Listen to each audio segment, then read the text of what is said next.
CRIF presenta la entrevista en línea con William Meléndez.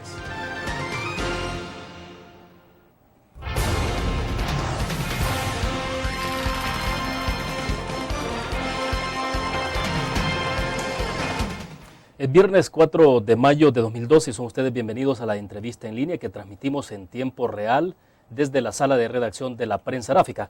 Un saludo a nuestros compatriotas que nos ven en nuestro país y el mundo a través de laprensaaráfica.com, también a nuestros televidentes que están con nosotros en Canal 25 a las 9 de la noche. Saludos también a quienes nos escuchan por GD Radio del Grupo Nutriz Radio. Este viernes conversaremos sobre un tema de mucha relevancia social en nuestro país. Vamos a platicar sobre la situación de vivienda en El Salvador y el mundo. Comparto con ustedes un dato para que comprendan la dimensión de lo que hablamos. Según estimaciones, a partir del sexto censo de población y quinto de vivienda del año 2007, el déficit habitacional en El Salvador es considerado en situaciones de hacinamiento con dos o más familias por vivienda, es de 477.908 viviendas. Repito ese número, del déficit habitacional de 477.908 viviendas, del cual aproximadamente 416.648 es de carácter cualitativo y 61.260 en términos cuantitativos. Cada año se producen aproximadamente 36.800 nuevos hogares en todo el país. Pues bien, en la entrevista nos acompaña este viernes Claudio Ascioli. Él es el jefe de la sección de políticas de vivienda de la Organización de Naciones Unidas, ONU Habitat, y él pues va a conversar con nosotros en torno a esta temática. Claudio, bienvenido. Un gusto. Mucho gusto. Perfecto. Bueno, para comenzar, Claudio, explíquenos rápido un poco el propósito de la visita a El Salvador.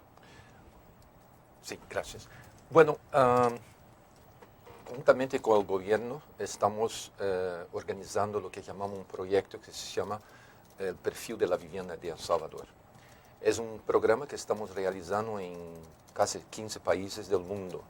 El perfil de la vivienda es un instrumento analítico, diagnóstico participativo que permite a los gobiernos y sus contrapartes sociales y económicas y políticas a dar una mirada crítica en el funcionamiento del sector vivienda, descubrir lo que está funcionando, lo que no está, cuáles son los obstáculos, cuáles son las necesidades y demandas de vivienda, los tipos de ingresos, cómo funciona el mercado, por qué tenemos determinados problemas, cómo el sector de la construcción funciona, si el sector de oferta de suelo funciona bien o no. Entonces damos una mirada completa. Y congregan entonces a todas las organizaciones no gubernamentales que trabajan sobre la materia, gobierno, todas las instituciones cooperantes. Sí, seguro.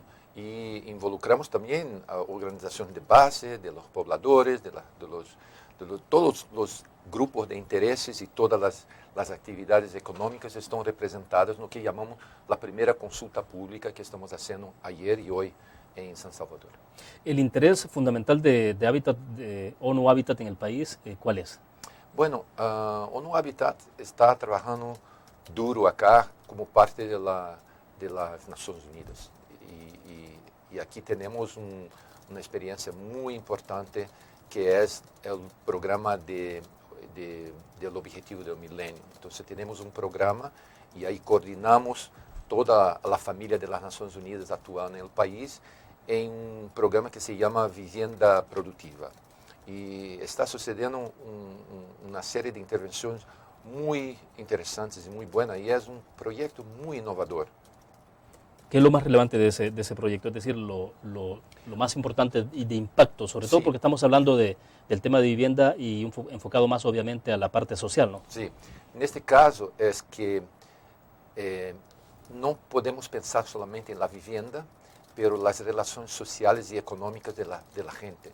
Entonces, en el mercado ya percebemos en varios países, y parece que los datos dicen lo mismo en El Salvador, que el costo de vivienda con relación al montante de ingreso que las personas tienen, hay una diferencia muy alta. Entonces, la capacidad de pago de la gente para la vivienda que está ofertada no se encaja. Entonces, a través de este programa, procuramos identificar cuáles son las capacidades y las demandas de actividades económicas en el entorno de los asentamientos precarios que existen en el país. Entonces, estamos ahí conectando la urbanización y regularización de estos asentamientos pero dándole una oportunidad de conectarse con la economía local de los barrios. Claro, tengo la impresión que en la parte del financiamiento es un obstáculo bastante sensible, no solo en nuestro país. Me imagino que por la experiencia suya a nivel mundial, como jefe de la sección de políticas de vivienda de Naciones Unidas, me imagino que puede observar si son comportamientos, claro, cada país tiene su propia realidad, ¿no? Pero hay como constantes. Te voy a dar una idea. Una investigación que se ha hecho en África, por ejemplo, por un centro que es una de nuestra contraparte en África del Sur, en 19 países, llegamos a la conclusión que el 70% de la población urbana de África está excluida de los sistemas formales de financiamiento. Entonces ahí, porque la gente no consigue un financiamiento, donde va a buscar ingresos, va a informalidad, tienes dificultad de ascender un crédito y tener acceso a una vivienda adecuada, entonces los problemas ahí se multiplican bastante. En El Salvador, pero por la discusión que tuvimos ayer, me quedé muy contento porque hay esfuerzos de fondos que están bien establecidos, hay un esfuerzo de crear una diversidad de productos financieros para bajar estos tipos de accesibilidad al crédito a las clases o los ingresos más bajos de la población, y yo creo que se puede avanzar más en ese aspecto. Pero no puedo decir con mucho, porque acabo de llegar a El Salvador, no leí todos los documentos que nos presentaron, entonces no puedo te decir con tanta profundidad lo que ya oí ayer. Exacto. Bueno, de todas maneras, debo entender que, por ejemplo, en el acceso para las viviendas, de acceso para las familias de escasos recursos en este país, se exigen aproximadamente de ingreso de 4 salarios mínimos. A lo mejor platicamos después de la pequeña pausa comercial sobre cómo establecer algunas políticas generales sobre cómo normar sobre esa materia. ¿Qué hacer con la persona, digamos, que no tiene un empleo fijo? O sea, el sector informal, que es muy fuerte en estos países. Vamos a una pausa.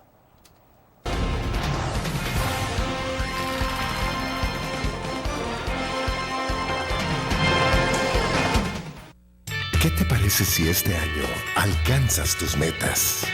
Construyes tu futuro. Enfrentas nuevos retos sin más preocupaciones. Cuenta con nosotros para lograr todas tus aspiraciones. Los créditos de la Agrícola te acompañan para que puedas crecer hasta donde te lo has propuesto. Solicítalos al 2210-9800 en bancoagricola.com o en agencias. Banco Agrícola.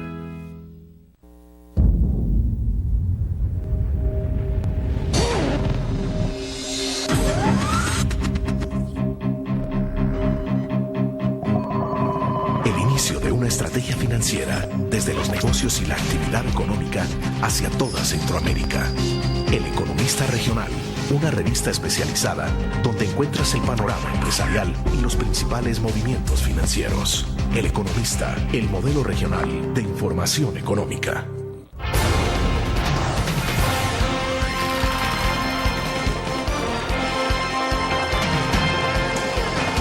Bien, comparte con nosotros en la entrevista en línea de este viernes. Claudio Ascioli es el jefe de la sección de políticas de vivienda de ONU Habitat, que está en nuestro país a propósito de algunos esfuerzos que están desarrollando de manera conjunta.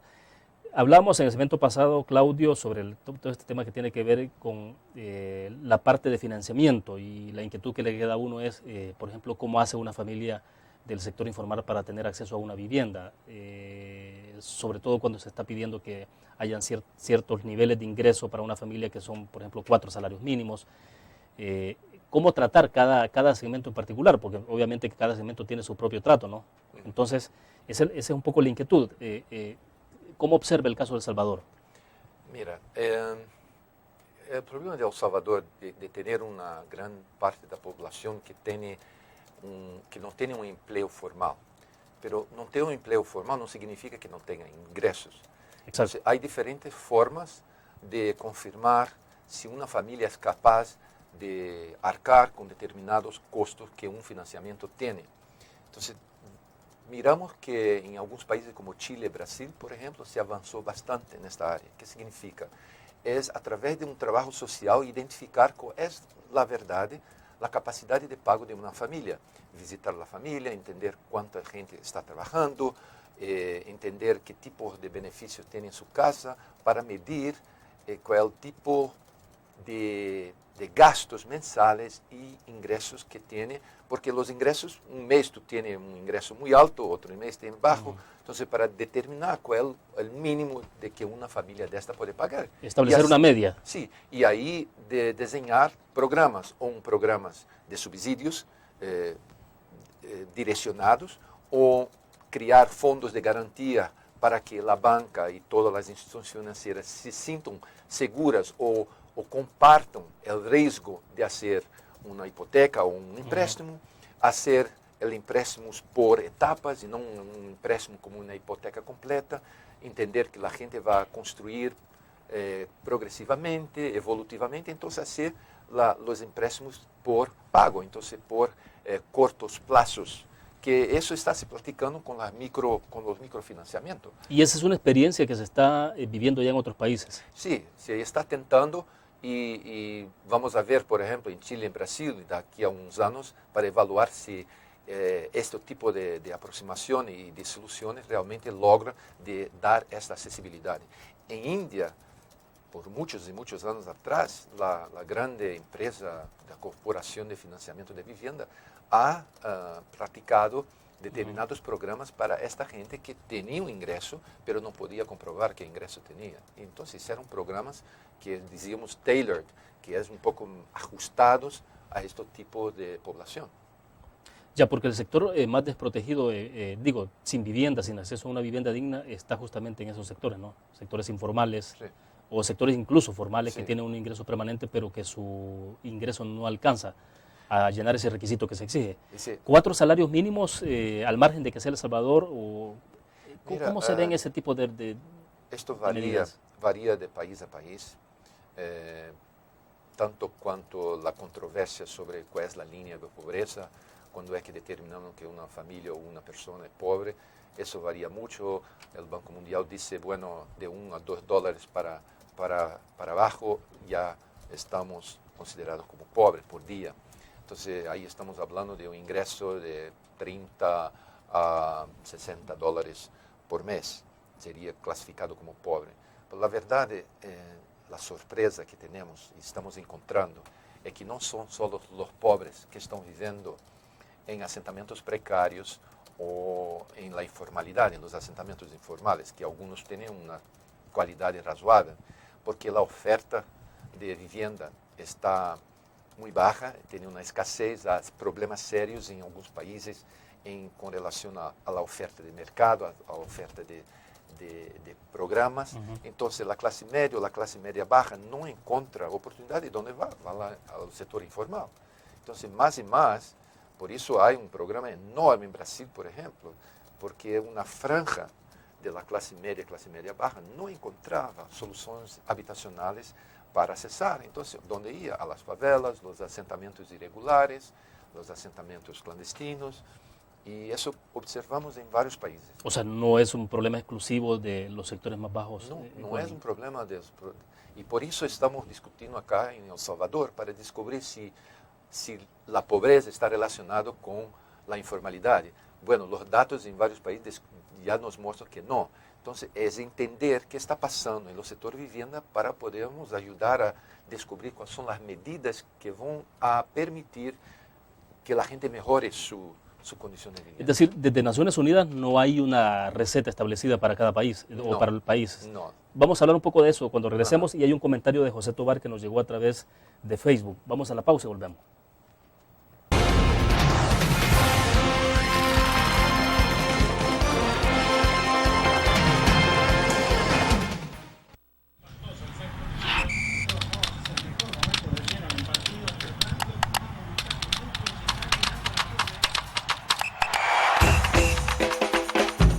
La emoción del deporte está en www.elgráfico.com. Ingresa al nuevo escenario deportivo y descubrí toda la pasión del deporte. Fotos, videos, fichas y resultados de las mejores ligas del mundo. Elgráfico.com. Conectados por deporte. la revista más innovadora y moderna de todos los tiempos. Única en su estilo, creativa, un espacio exclusivo y reservado de entretenimiento y diversión, llevada al máximo. Blur. Time Out Movie, lo mejor de la cartelera. Art. Shopping, la guía de la moda. Go, viajes cortos fuera de la ciudad. Blur.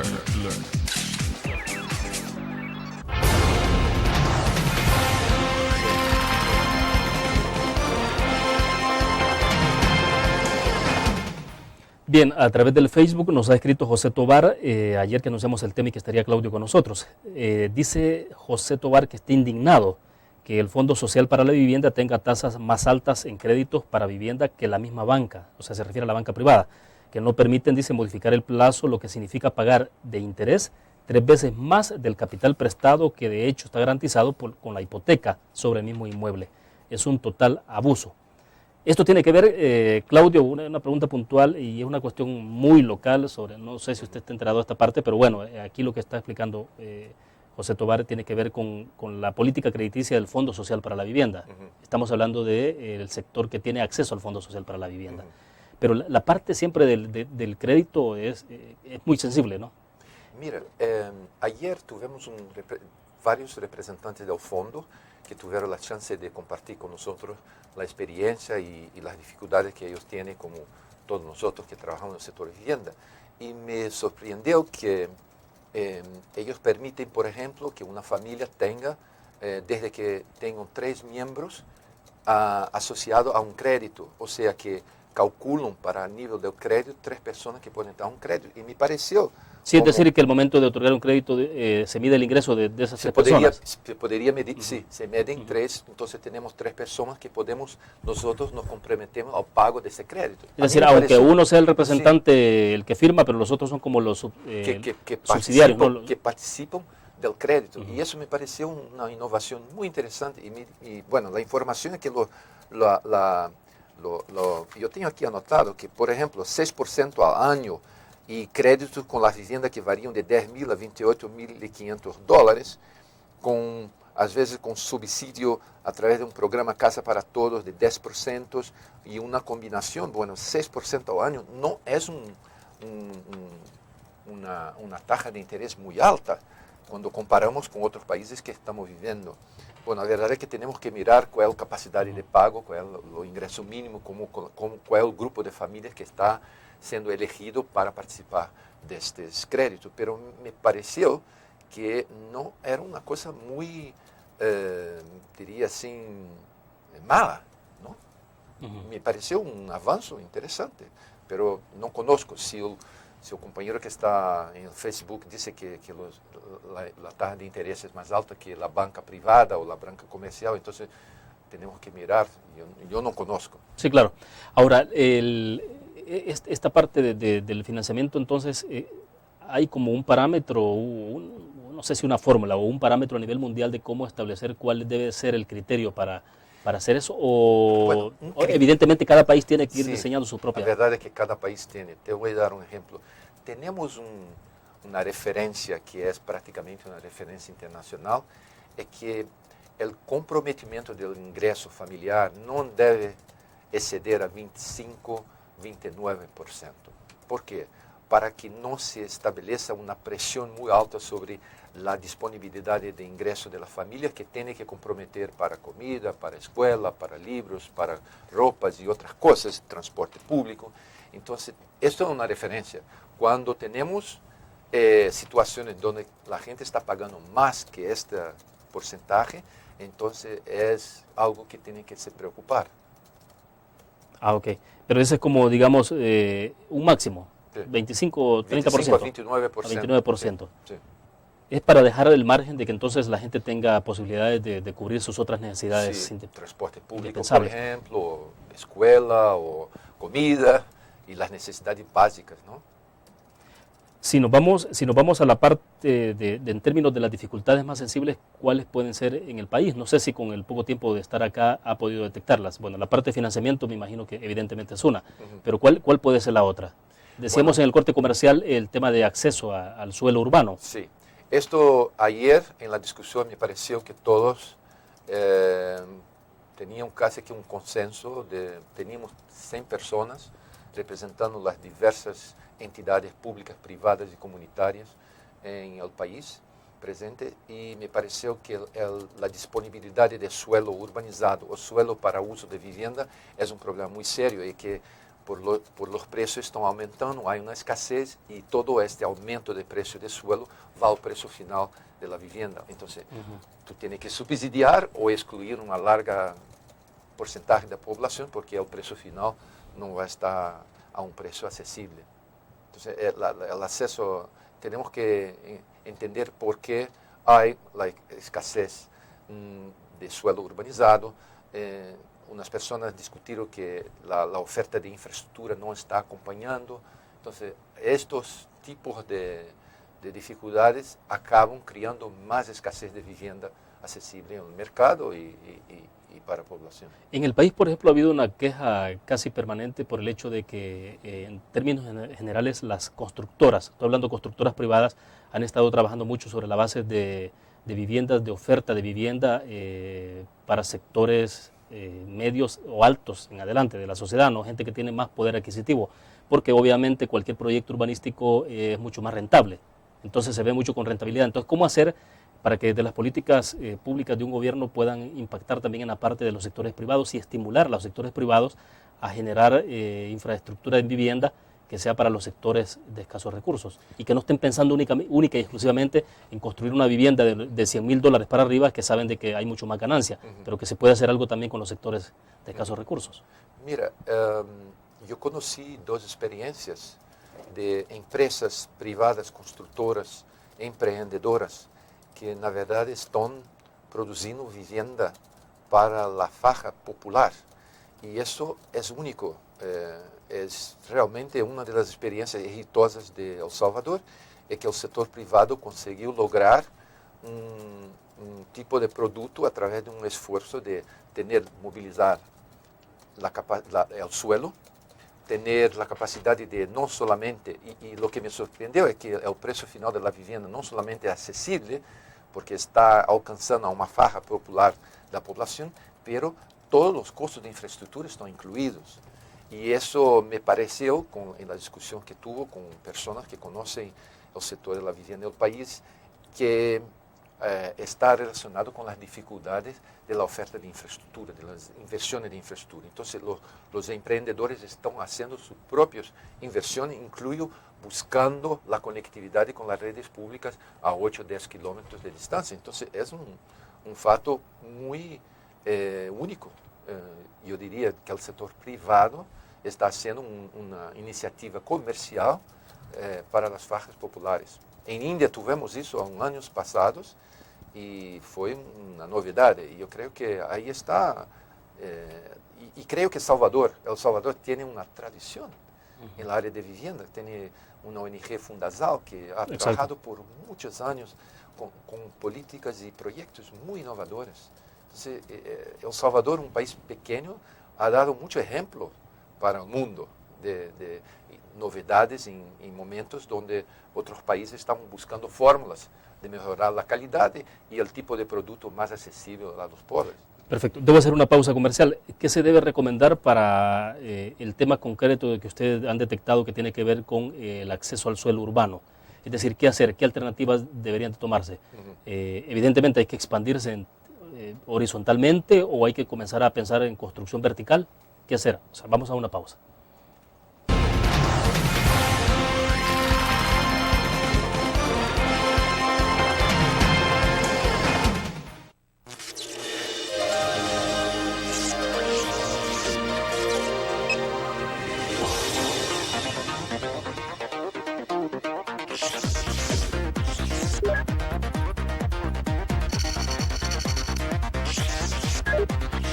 Estimulamos tus sentidos para que leas, veas, escuches e interactúes con la verdad. LPG Multimedia.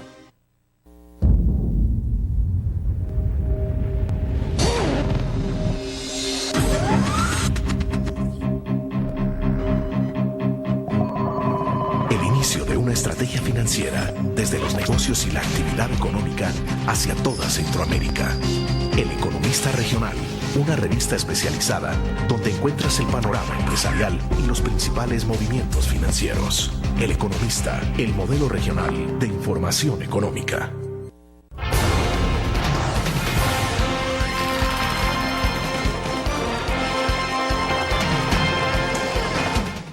Bueno, tengo un comentario más a través de Facebook de Mari de Alvarenga. Dice, desde 1993 se viene hablando de una política nacional de vivienda, pero se ha quedado corta, limitada a programas que, si bien es cierto, han solventado una parte, no han considerado que el déficit no es estático, sino que año con año crece, dice, porque el número de hogares también aumenta, que tiene que ver con la parte de crecimientos vegetativos. No sé si hay alguna referencia a este comentario, Claudio. Mira, uno de los objetivos fundamentales del perfil de la vivienda es realmente dar mayores y mejores subsidios de información y datos para que el gobierno y sus contrapartes en el sector vivienda puedan tomar decisiones bien informadas. La cuestión del déficit, la necesidad de vivienda, la demanda, y hablamos siempre de cualitativo y cuantitativo, necesitamos determinar qué es la demanda verdadera, demanda en el sentido económico, la demanda social, la demanda efectiva, o sea, la demanda que tiene capacidad de pago, para tenermos idea qué tipos de programas vamos a priorizar a la gente que tiene capacidad de pago bajo.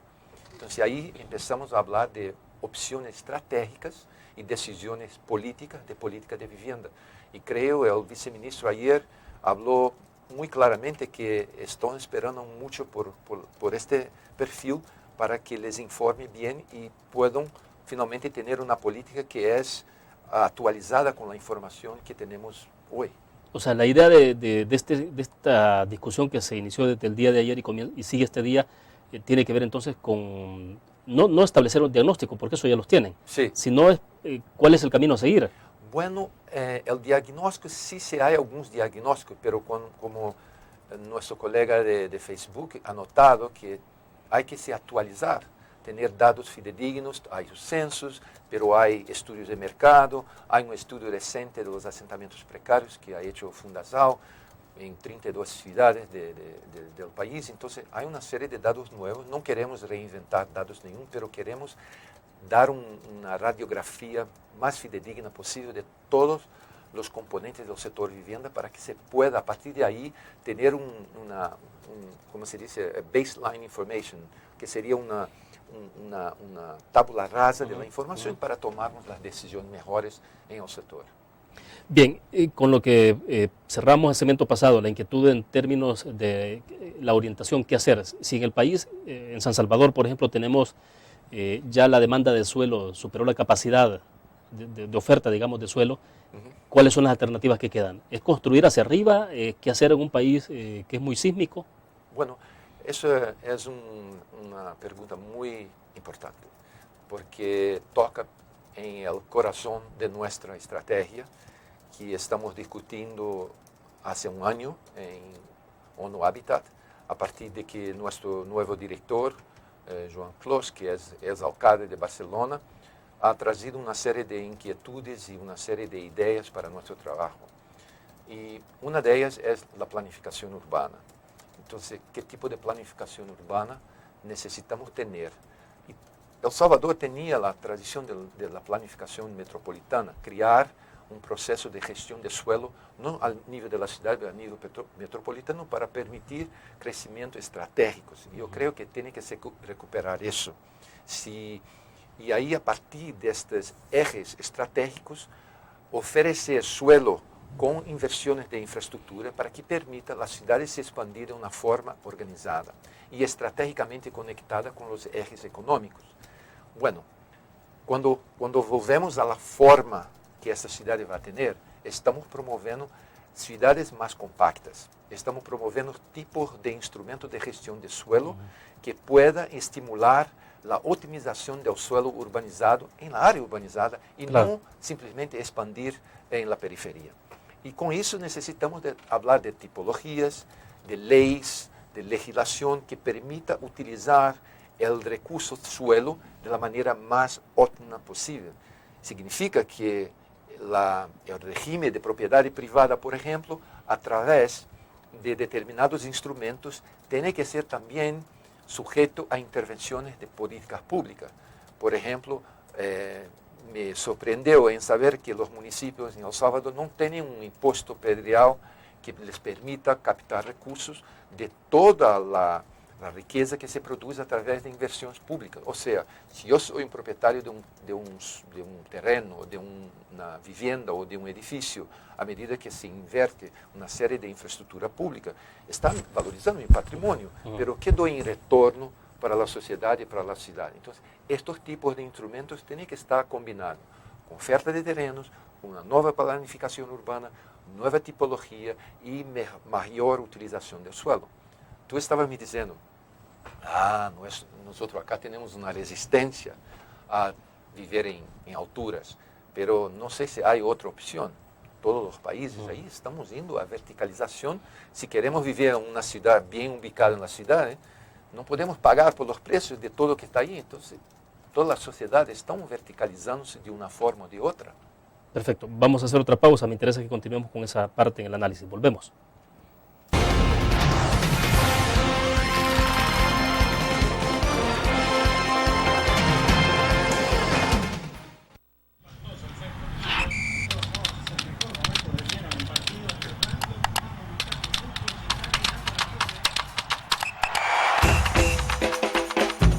La emoción del deporte está en www.elgráfico.com. Ingresa al nuevo escenario deportivo y descubrí toda la pasión del deporte. Fotos, videos, fichas y resultados de las mejores ligas del mundo. Elgráfico.com. Conectados por deporte. Blur. La revista más innovadora y moderna de todos los tiempos. Única en su estilo, creativa. Un espacio exclusivo y reservado de entretenimiento y diversión, llevada al máximo. Blur. Time Out, Movie, lo mejor de la cartelera. Art. Shopping, la guía de la moda. Go, viajes cortos fuera de la ciudad. Blur.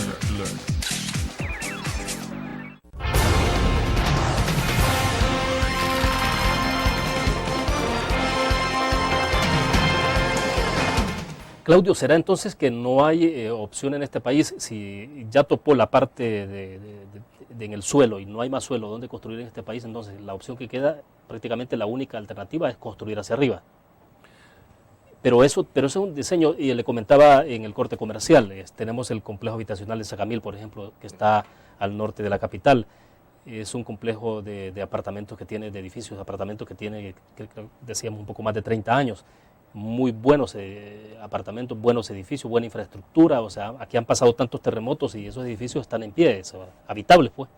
Entonces, pero no se ha continuado con esa dinámica de construir edificios, pero que tenga que ver la parte del Fondo Social para la Vivienda, que se involucre más desde una política de gobierno, ¿no? De Estado. Yo no conozco este proyecto, me voy a informar mejor. Pero cuando tú percebes en los países de América Latina,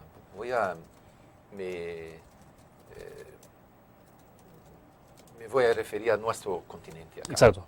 Entonces, recientemente estuve en México, estuve en Chile, en Uruguay y estuvo también en Brasil. Y percebes que por causa de la dimensión suelo y ubicación en las ciudades, las cooperativas están optando por vivienda colectiva. En Uruguay están saliendo de los lotes con casita para modalidades diferentes, para que se queden ubicadas en el tejido urbano. El crecimiento periférico sin crear economías y sin crear lo que la ciudad tiene más, que es la urbanidad de servicios, toda esa mezcla de actividades, no es una cosa buena. Entonces, ¿cómo podemos hacer? ¿Cuál sería la alternativa? La alternativa es mirar la ciudad para adentro y ver dónde están las oportunidades para así aumentar la densidad urbana, qué instrumentos de gestión de suelo y planificación urbana tenemos para dar incentivos. Por ejemplo, en Porto Alegre, la alcaldía por muchos años ha vendido derechos de construir por blocos y creando dentro de un plan maestro de la ciudad de densificar la ciudad. ¿Para qué? Porque había una inversión de infraestructura existente que podía absorber mayor número de habitantes y de construcción. Percebemos en Chile también el mismo proceso, que la producción de enclaves, de viviendas individuales en la periferia, crean problemas. Acabo de visitar un asentamiento enorme donde el gobierno decidió que la mejor opción era demolir todo. ¿Y sabe cuándo fue construido? En 1997. Un asentamiento que se llama El Volcán. Entonces, tenemos que mirar estos errores que se ha hecho en nuestra experiencia latinoamericana para poder aprender y dar respuestas de políticas más inteligentes. Pero es verdad que no es una cosa fácil, necesita un conjunto de medidas para incentivar a la gente que se quiere vivir en la periferia, va a ter que, para ter espaço, ter uma casa com um terreno, tem o custo de transporte. Exacto. Tem Claro. uma contraposição. Se quer viver bem um bocado, onde não necessita de transporte, vai caminhando para sua padaria, vai para sua escola ou para todos os serviços que estão aí, tem que estar bem ubicado. E, lá, como tu dices, há escassez. Ya, la parte esa de la resistencia que puede tener la población a acceder a un apartamento, no a una vivienda, tiene que ver, es un poco la parte cultural, o qué será lo que priva en nuestros casos. Me refiero ahora a África. En África, el cambio cultural que la urbanización acelerada está imponiendo en la población africana es impresionante, porque la gente quiere tener un lote de 500 a 700 metros cuadrados en la ciudad. Esto es imposible porque la gente no puede pagar, no es eficiente, es muy caro, los gobiernos locales no tienen los recursos para dar infraestructura, imagina, lotes de ese tamaño. Entonces, cuando vas a Asia, la gente ya está acostumbrada, son lotes pequeños, son viviendas verticales y hay una transformación de las ciudades, están tornándose más compactas. Algunos con problemas porque no se ha hecho de una forma planeada. Ya, pero para que se pueda impactar sobre esto también, entonces, desde las políticas públicas hay que impactar sobre el sector privado. ¿Cómo estimular para que el sector privado se involucre en este tipo? Sí. Porque hoy por hoy, bueno, tenemos algunas experiencias de construcción de apartamentos en El Salvador, de edificios de apartamentos, pero son excesivamente caros, pues, o sea, no es para sectores de escasos recursos, o sea, no es una réplica de los edificios de Sacamil, de lo que estamos hablando. Mira, yo creo que la diversidad de oferta en el sector vivienda va a tener gente que quiere vivir en un departamento por varias razones. Hay otros que quieren vivir en una vivienda individual, sin vecinos, con mucho espacio. Si pueden pagar bien, los mercados tienen que ofrecer. Y hay los que no pueden. Y hay los que no pueden ser propietarios de vivienda, porque no tienen la capacidad de serlo. Entonces hay que tener también oferta de viviendas por alquiler, donde tenemos ahí en varios países. Entonces yo creo que no es solamente de la tipología, pero también la diversidad en tipos de propiedad. Incluyo la comunitaria, que sea la cooperativismo, que en Uruguay, en Suecia, es la forma de se producir vivienda, y vivienda de buena calidad. ¿Cómo es esto de la parte cooperativa? ¿Cómo es esa experiencia? Cooperativa es cuando un grupo de personas se asocian y se tornan miembros de una cooperativa. Hay programas específicos que permiten acceso a crédito a cooperativa. La cooperativa adquiere un terreno, a veces es un terreno consorciado con el gobierno municipal, que le permite ter acesso a este terreno de uma forma de preços mais baixos, porque estão provendo um serviço social, e há um grupo de famílias, por exemplo, de 100 famílias, que hagam um projeto, trabalham dando seus insumos, e têm a propriedade coletiva do terreno, e têm a propriedade individual do edifício, mas não do terreno. E há uma série de mecanismos. Se eu quero vender como membro da cooperativa, tenho que oferecer à cooperativa primeiro, porque tu hijo já está aí buscando uma vivenda e quer comprar mi vivienda y seguir viviendo en la cooperativa, en la área de cooperativa. Entonces, estos mecanismos se pasan. ¿Y es efectivo? O sea, sí, en Suecia, va a Suecia y las cooperativas son responsables por una porcentaje enorme en la producción de vivienda en ese país. Pero sí estamos hablando de que eso obliga entonces a la asociatividad, es decir, que la gente tenga esa cultura de asociarse, agruparse, Sí. para poder buscar formas entonces de, si hay 50 familias, 100 familias, entonces decir cuál es la alternativa de comprar un terreno, construir un edificio. Sí, pero hay que haber un incentivo y estímulo a través de políticas de vivienda. Y eso en Uruguay ha hecho, en Brasil también, en Chile. Bueno, hay programas de cooperativismo. Perfecto. Vamos a una pausa comercial. Cuando regresemos me interesa que nos comentara un poco la experiencia del impacto de la situación de la economía del mundo en todo el tema de costo de la infraestructura, de costo de los materiales y el impacto que está teniendo para que una familia de escasos recursos pueda tener acceso a una vivienda. No solo la parte de la oferta, sino también de la demanda, de la capacidad de compra. Vamos a una pausa.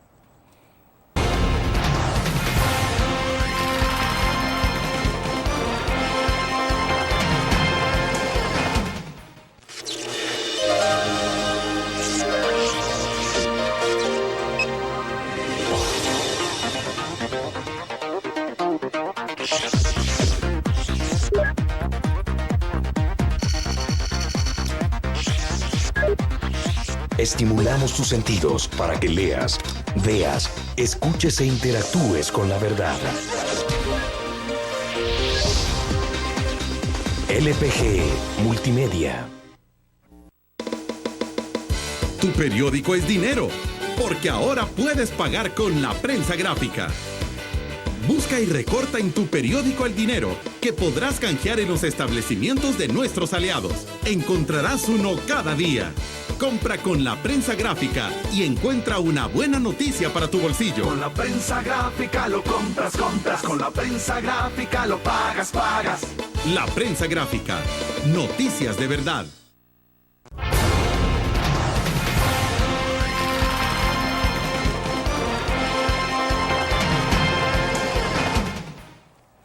Claudio, a nivel mundial, ¿cuál es el impacto? ¿Ustedes han podido en Naciones Unidas medir un poco el impacto de la situación económica, de la crisis o la recesión de algunos países en toda la actividad, producción de vivienda, demanda de vivienda?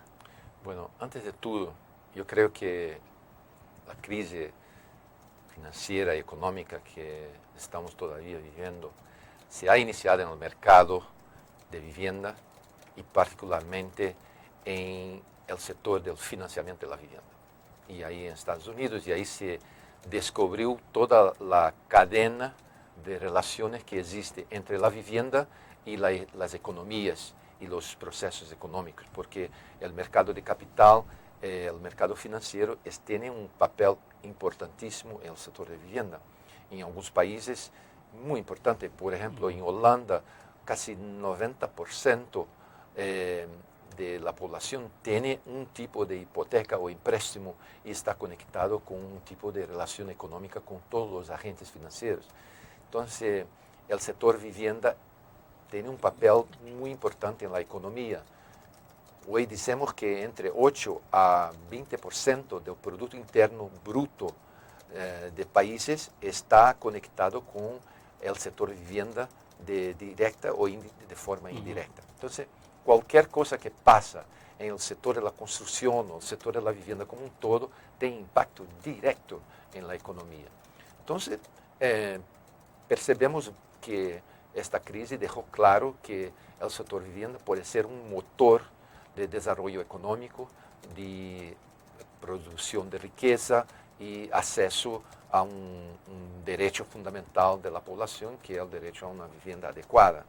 Entonces, cuando tú dices cuál es el impacto a nivel global, percebemos que algunos países no se sintió mucho este impacto. Cuando percebo lo que pasó recientemente con mis visitas a Brasil y Chile, por ejemplo, lo volumen de inversiones que todavía siguen en el sector de vivienda es impresionante. Y a través de esta producción de empleo, de actividad económica, de incrementar las actividades de todas las empresas financieras con todos los productos de hipotecas y empréstamos. Eso creó una dinámica que permitió a algunas economías a pasar sin muchos daños en sus procesos de crecimiento económico. Claro que todos nosotros tuvimos un crecimiento más bajo y tal, pero percebo que este impacto son en algunos países más críticos. como dice, en la región africana lo que está pasando es que la tasa de interés de los bancos es tan alta y los riesgos que existen de una hipoteca, no porque la gente no tenga un empleo fijo o la capacidad de pago, porque el sector del suelo no está muy bien organizado, el derecho de la propiedad está conectado con los derechos tribales y hay muchos conflictos de propiedad porque un sistema es un sistema que llamamos tradicional de oferta de vivienda y el otro sistema legal y estos dos a veces se conflictan y tenemos ahí a veces en tribunales 3, 4, 5 personas que tienen el derecho adquirido a través de compra y venta de un solo terreno. Exacto. Entonces eso crea un riesgo y está excluyendo mucha gente o las tasas de interés a 30%. Imagina, 30, 32% como un país como Ghana, que es lo que está cobrando la banca comercial para una hipoteca de vivienda. Entonces, en otros países como China percebemos, y en México percebemos dos cosas, dos fenómenos. Uno, una producción maciza de vivienda, pero un número muy alto de vivienda que no está ocupada. O sea, vivienda que se fue producida y no está ocupada. Pero eso porque fue construida para un sector específico que ahora no tiene capacidad de compra. Bueno, porque las dos cosas. O sea, un inversionista en la parte de la construcción piensa en cómo recuperar su inversión de inmediato, pero ahí será un mal cálculo. Bueno, hay dos razones. Y la visita reciente que tuvo en México, el censo, el último censo, demostró que casi 14% del estoque nuevo de vivienda está o no ocupado o abandonado. Y ellos quieren saber cuál es la razón. Porque ahí tienen un fondo que es un fondo de compulsorio de contribución de empleados y empleos. Se creó un fondo, este fondo, o sea, hay una facilidad de acceso al crédito en México y mucha gente ascendió sus ahorros a través de estos créditos que son compulsorios, su contribución mensal a través de su contribución de salario como empleado y lo empleador. Entonces se creó un montante de fondos disponibles.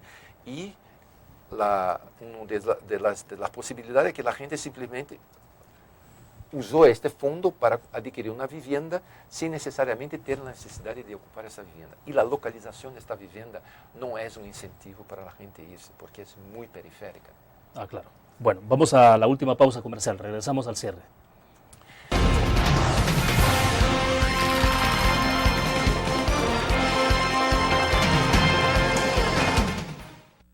¿Qué te parece si este año alcanzas tus metas? Construyes tu futuro. Enfrentas nuevos retos sin más preocupaciones. Cuenta con nosotros para lograr todas tus aspiraciones. Los créditos de la Agrícola te acompañan para que puedas crecer hasta donde te lo has propuesto. Solicítalos al 2210-9800 en bancoagricola.com o en agencias. Banco Agrícola.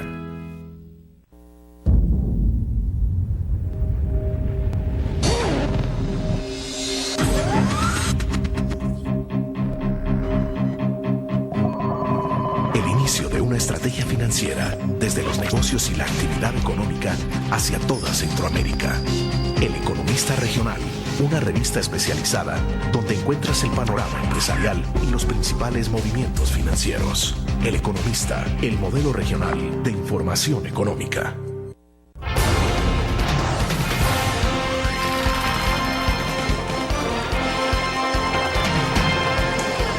Bien, estamos al cierre de la entrevista en línea. Claudio, nos quedan 5 minutos, entonces haciendo un esfuerzo de recapitulación sobre los énfasis que se deberían de poner, porque bueno, ustedes vienen a ayudar un poco a orientar toda esta discusión, debo entender, o sea, pero ustedes también dan un poco de luces. Entonces, recomendaciones un poco más específicas hacia El Salvador, ¿se pueden esperar ya con el conocimiento que usted tiene? ¿O ustedes esperarían más adelante como para tener ya un documento elaborado que diga, miren, este es el camino a seguir en El Salvador? Sí, yo creo que sería prematuro de mi parte dar una opinión muy determinante en este momento, pero diría por la conversa que tuvimos ayer que hay algunas áreas críticas, por ejemplo, que ya hablamos. Cómo disponibilizar suelo urbanizado de una manera planeada y de una manera más compacta, o sea, integrada al tejido urbano y las ciudades. Y no promover lotificaciones periféricas. Como también qué tipos de políticas vamos a conseguir diseñar en el futuro para disminuir la producción de la informalidad, los asentamientos precarios y las lotificaciones informales.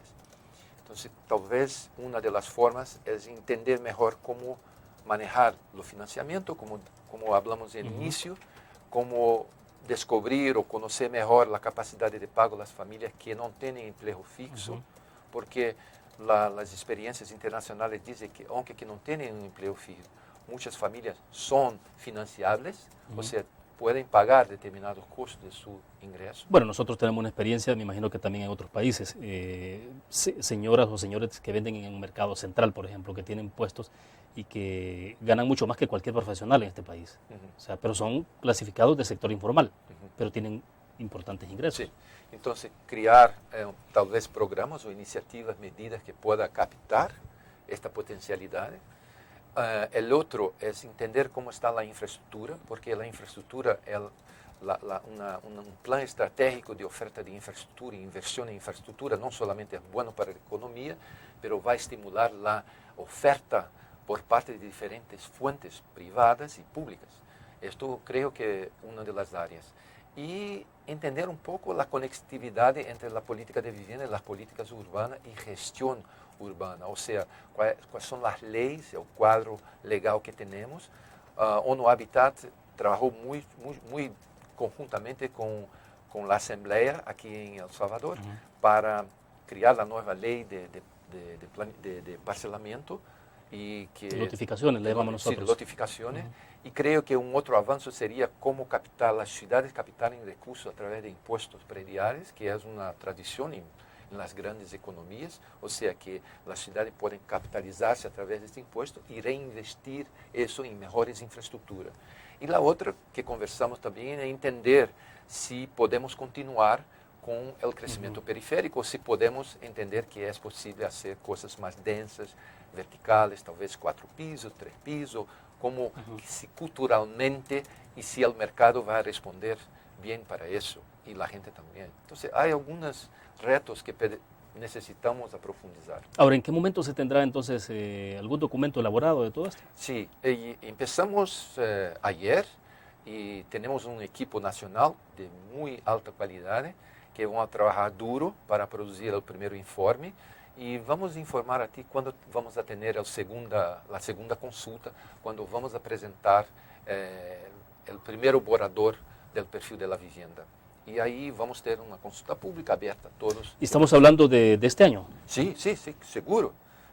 Vamos a ver, normalmente, yo creo, voy a conversar hoy con el equipo para saber cuánto tiempo, pero creo que dentro de un mes y medio, vamos a tener el primer borrador del documento, porque no es un estudio de largo plazo. Claro. ¿Ese ejercicio se está haciendo en cada uno de los países? Sí, estamos haciendo en Vietnam, en Ecuador, estamos haciendo, y ahí terminamos en Ghana, en Zambia, en Senegal, Tunisia, Nepal, ¿qué más? Tenemos casi 15 países que estamos haciendo eso. Ya, pero entonces, volviendo sobre el principio, la parte de financiamiento, acceso entonces a la tierra urbana, son como las dos variables. Sí, yo creo que por la discusión de ayer, creo que estas dos variables van a ser muy importantes para conocernos mejor y podemos sugerir medidas que puedan